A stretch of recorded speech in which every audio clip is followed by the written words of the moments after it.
Hello and welcome to Represent NYC on the Manhattan Neighborhood Network. My name is Victoria Bert and I'm the producer of this show. Today is Women's Equality Day in the United States, and I'm so pleased to be joined by the New York State Lieutenant Governor Kathy Hochul to talk about what this day means to her, to us, and to New York.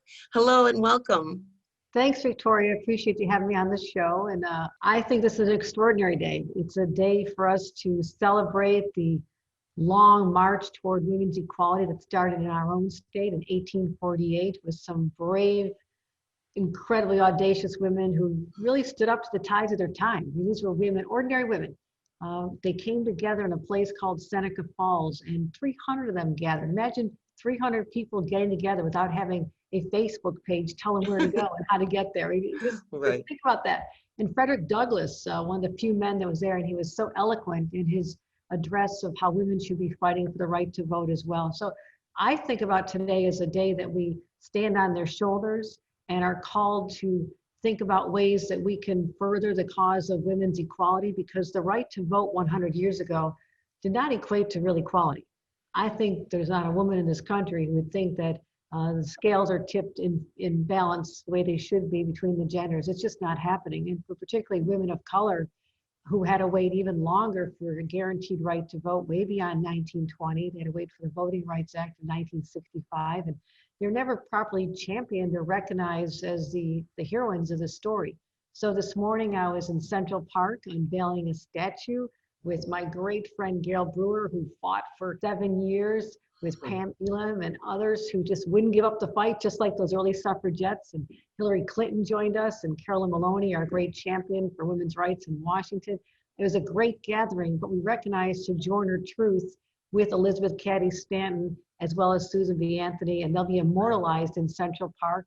And then I had a chance to go up to Poughkeepsie and do another statue for Sojourner Truth, a woman who truly was persecuted for being a slave at one time and fighting for freedom for her family members, but then becoming a great suffragette. So what this means to me, it's a day to celebrate, but also wear the weight of responsibility on our shoulders that we have more to do as well.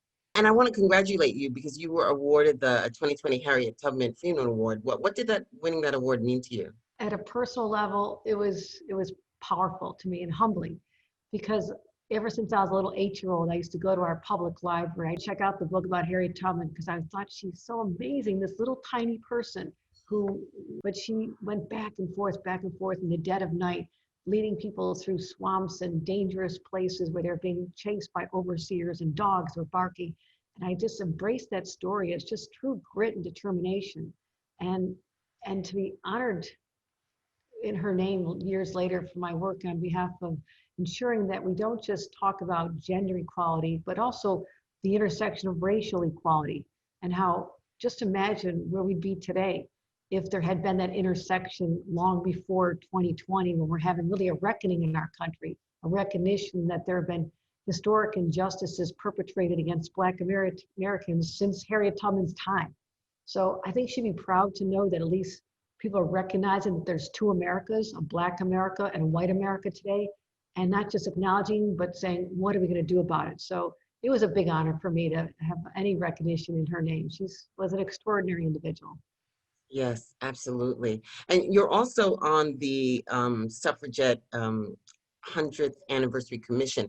Talk to me about what the goal of that commission is. Well, we started back in 2016. Governor Cuomo asked me to spearhead the New York State celebration of women getting the right to vote in our own state 3 years ahead of the rest of the nation. And we had a chance to give speeches and go have conventions and engage young girls and talk about how we can celebrate this great history. The New York State Museum had an amazing collection of artifacts from these suffragettes.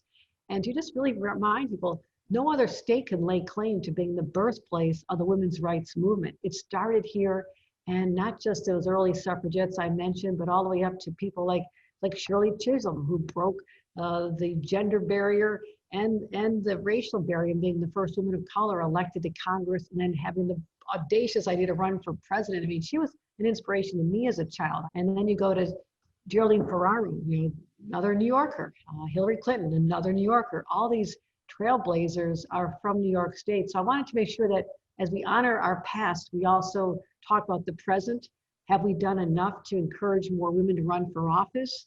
I look at the city council in New York, and I think we've got a long way to go. I mean, I can't explain, although except my hometown of Buffalo has 0 women on the city council, 0 women in countywide office.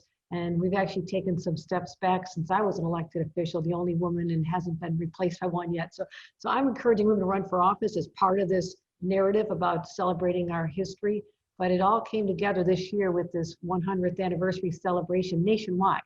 How do you think New York can be an example? I mean, are there some specific things? I know you've called for the passage of the Equal Rights Amendment, and are there other ways that specific, like New Yorkers, what could I do? Legislatively, we have done a great deal. Our administration is very sensitive to the role that we can play and make sure that we have issues like paid family leave, the most generous in the nation, even paid sick leave. I mean, to think that other parts of the country, people who are sick during a pandemic had to show up to work or they didn't get any money. They had no paycheck. So we changed that as well. Recognizing that women, 2/3 of minimum wage workers in our country, in our state, are women, we increased the minimum wage to $15 an hour. So you didn't work 40 hours a week and live below the poverty line. This affects women and women of color more than anybody. So when we're changing these policies, we're actually lifting them up as well. So that's important, but also the pay disparity. We still have a wage gap between men and women, and different women of color, whether you're Hispanic or Black, Indigenous peoples, they all have different wage gaps that are just unfair. There shouldn't be a single penny gap, but we've also recognized that the state has a role in this and in enforcing policies that don't allow this.